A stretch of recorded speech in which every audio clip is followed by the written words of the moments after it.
evening. I wish to talk to you this evening about the state of the nation's affairs. And the picture I have to paint is not, unfortunately, a very cheerful one.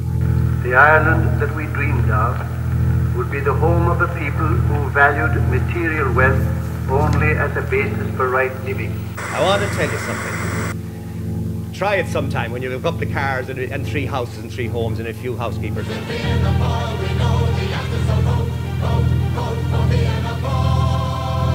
I think one way or the other, Fianna Fáil will continue to be the dominant and significant party in this country for a long, long time. In the case of Deputy Ray Burke, on an honourable man to resign his important position on the basis of innuendo and unproven allegations. Ray Burke paid the price for fiddling his tax today. I live a simple life. I did no wrong. And this is all I'll say.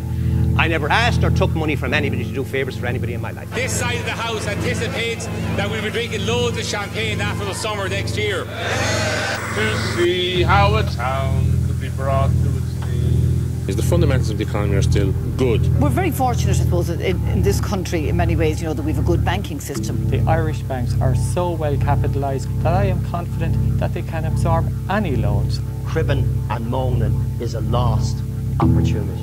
In fact, I don't know how people who engage in that don't commit suicide. The suicide rate among young people on the island of Ireland is one of the highest in Europe. There's been no question of the government, as was being stated all over the weekend, in a negotiation for a bailout. Well, I'm not aware of it, nor is Noel. I want to stress that the provisions we are asking this House to approve are in no way a bailout for the Irish financial system. After Anglo's initial bailout from government for $3 billion, it's predicted to need between $5 and $6 billion.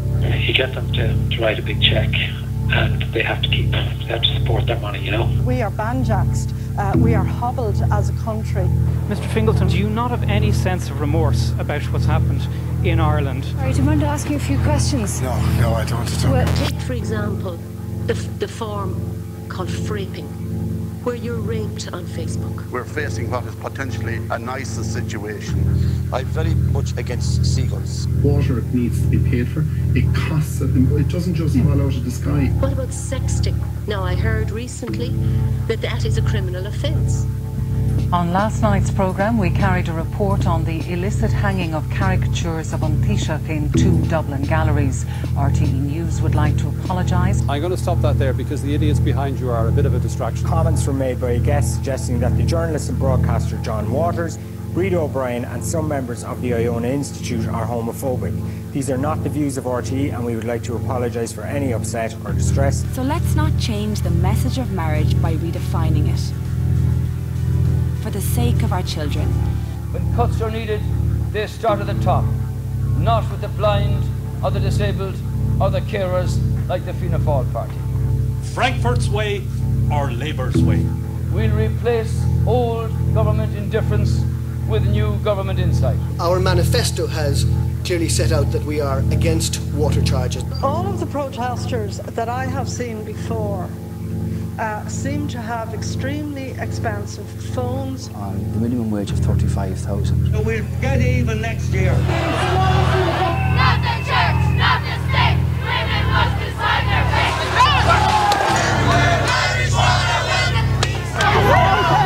Never thought I'd end up here.